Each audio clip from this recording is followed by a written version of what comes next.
Today we're going to talk about something a little bit more sensitive, and it's about my GLP-1 journey. So to be honest with you, I was super judgmental when I heard in the beginning last year of people being on a GLP-1 journey. I didn't understand the point. I thought people were just lazy and this was an easy way out. It's like another medication. Now my experience has really changed my entire opinion and perspective on this medication. So this is not medical advice. This is my own personal experience. I'm not going to really go into some of the things that I'm not allowed to say about the GLP-1 on YouTube, but I'm going to talk about my experience, my side effects, what has helped me, what has not. And honestly, some of these things, I wish I knew this in the beginning so I wouldn't be so embarrassed to go on it. But now, having been on it for a while and completely come off of it now, I want someone else to watch this video and maybe have a different perspective if they want to start on it. So first things first, this is my own experience. This is not medical advice. I have to make that statement before we really go into it. So I'm going to just take you back a little bit. I had my second child and the end of 2024. So midway through 2025, I was breastfeeding at about 6-7 months. And for me, there's like two types of people if you choose to breastfeed. One woman is the one that loses all her weight in a couple of weeks because she's breastfeeding. And then there's the type of mom that starts breastfeeding and she's eating so much because the hunger of someone who's breastfeeding, and you know that if when you breastfeed, you're literally eating like a linebacker.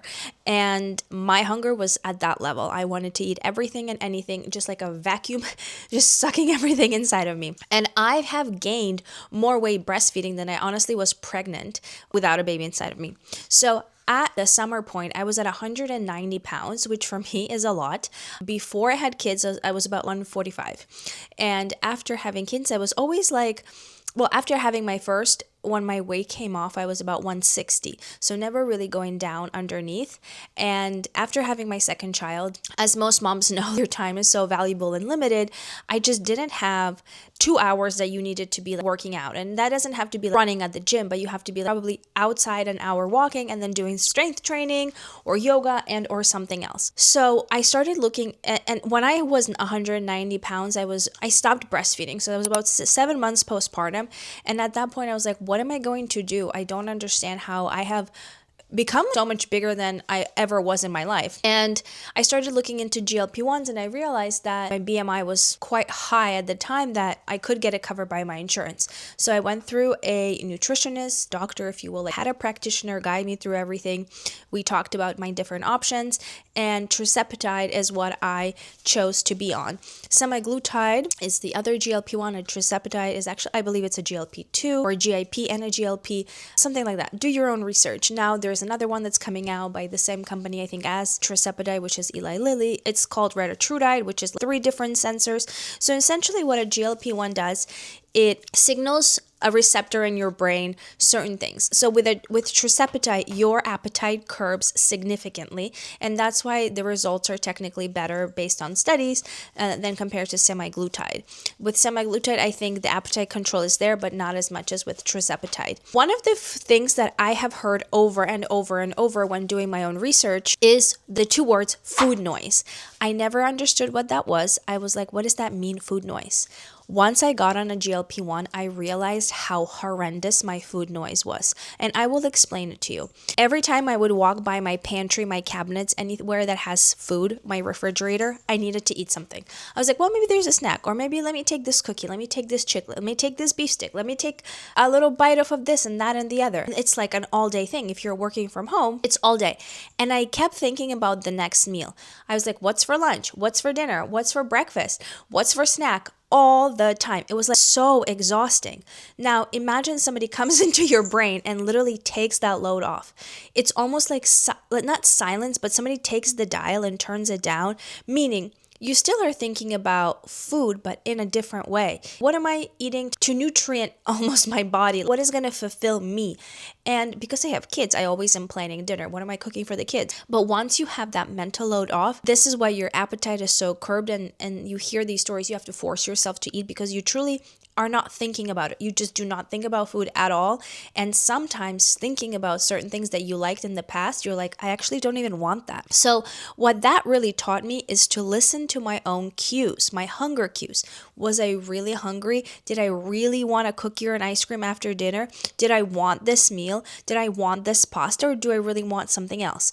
That's what a GLP-1 did for me. It really taught me hunger cues and listening to my own body versus just looking at your surroundings, like what's for snack next. For people who are foodies, which I am, I still believe that food is like a love language. It's something that you sit around at a meal, you experience different foods, you go out to restaurants. So it's a big part of who I am. And when I told my friends about food noise and things like that, half of them were like, oh, I don't think about the next meal. And that's kind of normal. And then the other people that I told this to, they're like, oh yeah, I think about food all the time. You need to have a healthy relationship with food. So what are you thinking about? Is it the dopamine hit that you're going to get after you have that cookie? Or is it like, I'm preparing this amazing meal to share with my friends and family, and that brings me joy? And I'm focusing on whole foods. I'm prioritizing real food, real meat, real chicken, and things like that. So that's the biggest thing. People ask about side effects. Oh, and I don't know if I said this, but I started at 190 pounds. I'm 145 pounds now. I probably should weigh myself when I'm editing this video, and I will give you all the numbers. All I did was I literally kept a notes app on my phone every single week, the day, what was my weight, the dosage of what I took. So I was on the lowest dose of Tirzepatide for most of my time on a GLP-1. I think I went up to the second highest dose for maybe 2 months, maybe like 6 weeks, and then I came back down because it was doing the same thing. At the lowest dose, I was losing weight. And I think, my personal opinion, people go up too fast or unnecessary. So if you're losing weight at the lowest dose, you should just stay at the lowest dose. There's absolutely no need. If you're losing more than a pound a week, it's almost like too much. You want the weight loss to be sustainable, because once you get into losing 2 pounds a week or more, you're losing muscle, which is a huge problem because rebuilding muscle takes time and effort, and obviously muscle weighs more than fat. So you have to be super careful around that. I was averaging about 3 to 4 pounds a month, which was kind of perfect. So I think I started on June 7th. I'm just looking at my notes, and I will put this while I'm editing the video so you guys can see exactly what I'm looking at. And this is what I recommend. You start a note app or write it down in a journal, whatever you want. Pick a day. So I was injecting myself every single Saturday evening. That was what worked for me. Week 2, I wrote some of the symptoms that I was having. So for me, I was a little bit nauseous. I absolutely had no food noise and no cravings. I don't even know how to explain that to you guys when you don't even crave a chocolate cookie or an ice cream when you're out. There is absolutely no dopamine associated with getting that food into your mouth. It's amazing. Every single week, I would put down my weight and how much I was. And so in total, I was on a GLP-1. Sorry, I'm looking at my notes. So in total, I was on a GLP-1 for 33 weeks, which I think is probably a lot, but that's about, 8 months. Some people are on it for longer. Some people are on it for like 3 weeks, whatever it works for you. But I got to the point where I was 145 pounds and I felt really good. I could see it in my clothes. I could see it in the mirror that my body was less swollen. Obviously, the weight came off. 45 pounds is a lot of weight to come off of anybody. I was on a GLP-1 for 33 weeks and I lost 45 pounds. That's under a pound a week. So that's about 2/3 of a pound a week, which I think is very sustainable. Now, once you get to your goal weight, and you need to decide that with your practitioner, because I think, again, this is where it's very tricky I'm speaking for a woman, because in the media, in everywhere we look, on Instagram, on YouTube, on any social media platform, the smaller you are, the more attractive you are, the better things look on you. And that's an image that's served to women for decades at this point. So you have to understand what is your ideal weight, but then also what is the healthy weight for your body. And for me, I don't want to be 120 pounds. And that's not to say you shouldn't be 120 pounds, but for me, that's my own personal goal. I wanted to be within 140 to 150. I actually gave myself a range because even if I fluctuated by a couple of pounds, it was fine. So for me, the secret benefit being on a GLP-1 for someone who has an autoimmune disease is inflammation. My inflammatory load decreased significantly. I could see it in my hands, in my knees, in my legs. I can truly see that water weight, that inflammation. When you press on your body, it almost pushes back on you. It went away. And that's why sometimes a lot of women who have autoimmune issues, and I'm also considering this, they microdose a GLP-1 all the time. So they get on it, they lose weight, and they see the autoimmune issues of them subsiding or going away, or they have really mild symptoms, and now they are thinking about microdosing it. Again, talk to your practitioner what that looks like for you. I don't know anything about dosage. I cannot speak on that. It's an option as well that people do, and I'm actually considering it. I might just be off of it for a little while just to like give my receptors a break, see how I'm doing, see how my food noises, is the relationship with food better, is my relationship with exercise still solid, and then reassess. If my inflammation comes back, there's always an option to microdose. The one thing I'll say is there's obviously, how can I say this? So I can't comment on where I got my Zepbound. Zepbound is just essentially there's different ways to get it through insurance without paying out of pocket. There's different ways. I cannot talk about that. Do your own research. Talk to a provider. There's so many ways now that you can have access to something that you need.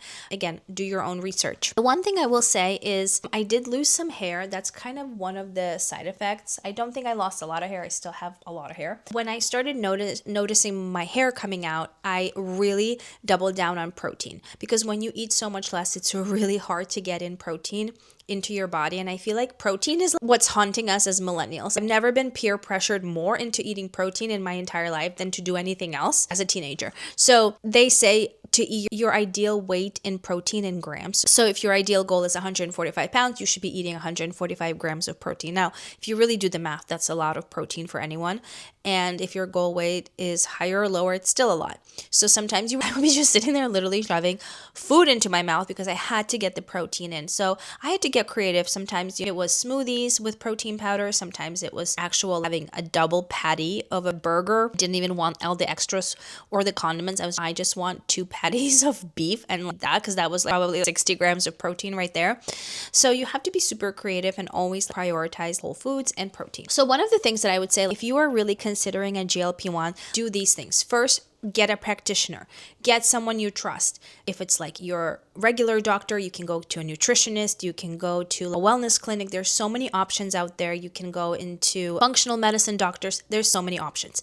You need to look at your body. You need to do a blood test. You need to see what's going on. Your doctor will tell you what you need, and then work with them, because in the beginning, you really do need someone to handhold you, because I think, like I said, people start at a certain dose of GLP-1, be it semaglutide or Tirzepatide, then they don't know what they're doing. They go up in dosage and they don't know if they should. So it's really nice to have a check-in once a month with your practitioner to be like, hey, this is where I'm at. How's it going? Should we go up? Should we not? Should we maintain? You really need that. So I highly recommend that. The second thing is, let's say you and your practitioner decide this is the way to go.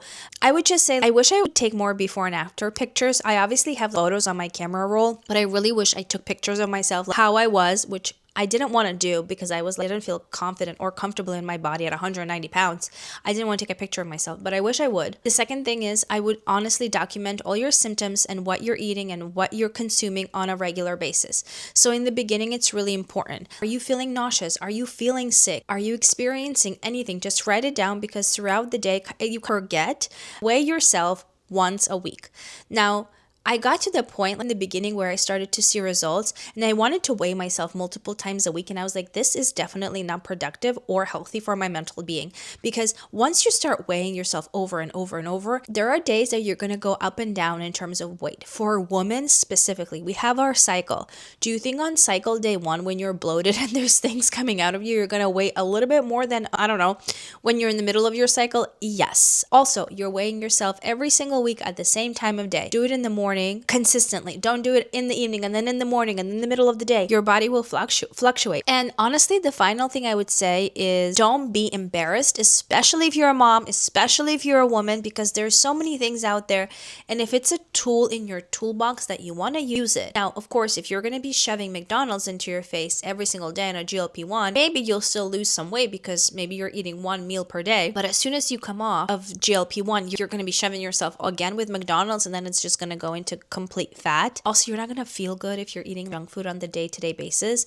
What made me really feel good is because whenever I was eating super high quality foods, whole foods, and I prioritized that. And some people come to me, oh, people are going to judge me. I felt the same way. I thought people were going to judge me. I'm sure they did. I don't care.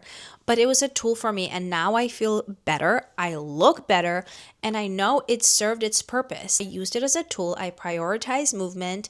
I'm still prioritizing eating whole foods, and it was just a tool in my toolbox. So use it exactly as that. Don't use it as this band-aid solution and don't change anything else in your lifestyle. Do you know what I mean? I'd love to hear if you're considering it, if you've been on it, what has been your success rate, what have you seen as the benefits or maybe some of the side effects. I'd love to chat in the comments, or my DMs are always open on Instagram. So hopefully this was helpful for someone, and I'll see you guys next time.